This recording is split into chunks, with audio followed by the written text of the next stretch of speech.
राधे राधे दोस्तों, स्वागत है आपका अपने चैनल पारंपरिक कथा में। आज हम लेकर आए हैं तुलसी माता की दो अद्भुत कथाएं।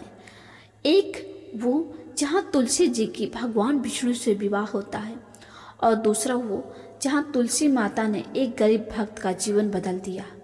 तो दोस्तों, तुलसी विवाह एक परंपरा नहीं बल्कि ये एक दिव्य संदेश है कि सच्चे मन से की गई भक्ति कभी व्यर्थ नहीं जाती।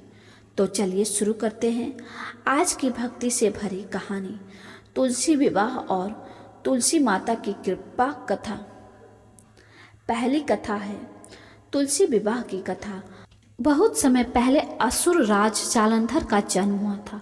उसकी पत्नी वृदा भगवान विष्णु की परम भक्त और पतिव्रता स्त्री थी। उसके सतीत्व बल से ही जालंधर को कोई देवता हरा नहीं सकता था। देवता जालंधर से परेशान होकर भगवान विष्णु के पास पहुँचे।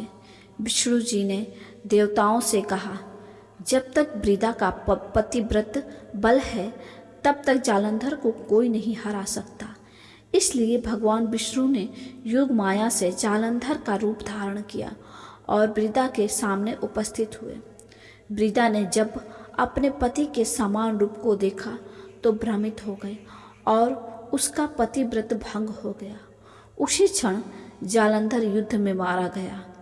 तब वृदा को सच्चाई का पता चला तो वे क्रोधित होकर बोली, हे विष्णु, आपने मेरी पतिव्रता को तोड़ा है, इसलिए आप पत्थर के बन जाएंगे।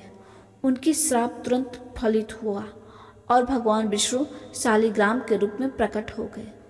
वृदा का शरीर अग्नि में विलीन हो गया, लेकिन उसके हृदय से एक दिव्य पौधा निकला। वह थी तुलसी माता। भगवान विष्णु ने कहा, हे तुलसी, तुम्हारा नाम सदा अमर रहेगा। तुम्हारे बिना कोई भी पूजा पूर्ण नहीं होगा और हर वर्ष मैं शालिग्राम रूप में तुमसे विवाह करूंगा।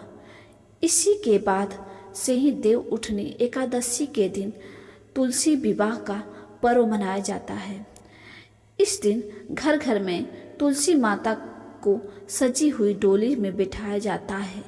शालिग्राम भगवान से उनका विवाह कराया जाता है और पूरे घर में मंगल गीत, आरती और भजन की ध्वनि गूंजती है। जो भक्त श्रद्धा से तुलसी विवाह करता है उसी घर में हमेशा लक्ष्मी नारायण का वास रहता है।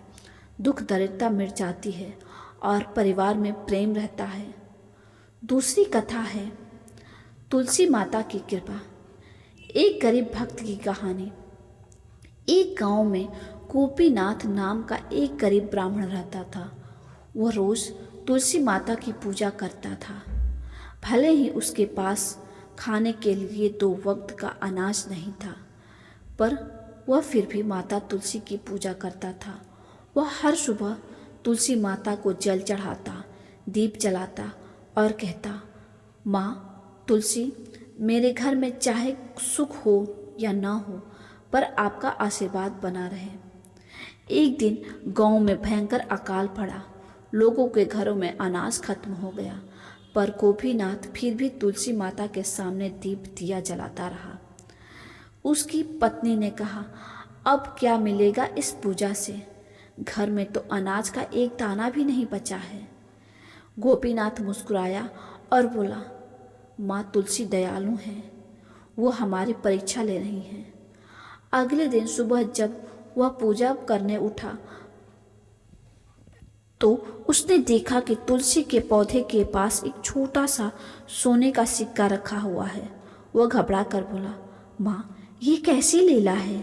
लेकिन तुलसी के पत्तों से एक आवाज आई, गोपीनाथ, यह तुम्हारी भक्ति का फल है। तुमने कभी मेरे पूजन को नहीं छोड़ा, इसलिए मैं तुम्हारे जीवन में सुख और शांति लेकर आई हूँ। उस दिन से गोपीनाथ के घर में धीरे धीरे सब कुछ सुधर गया।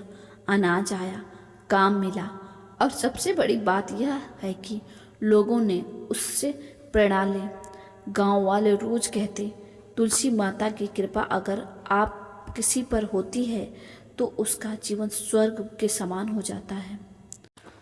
दोस्तों, तुलसी विवाह और तुलसी माता की कृपा हमें यह सिखाती है कि सच्ची भक्ति में कभी दिखावा नहीं होता, बस प्रेम और विश्वास और समर्पण चाहिए। अगर आपने कभी तुलसी माता की सच्चे मन से पूजा की है तो मानिए आपके जीवन से दुख अपने आप दूर होने लगते हैं। कमेंट में ज़रूर लिखिए जय तुलसी माता। याद रखिए, आपका एक छोटा सा प्यार, एक लाइक, एक शेयर हमें और भी पवित्र कथाएं लाने की प्रेरणा देता है। मिलते हैं अगली दिव्य कथा में, तब तक के लिए नमस्कार।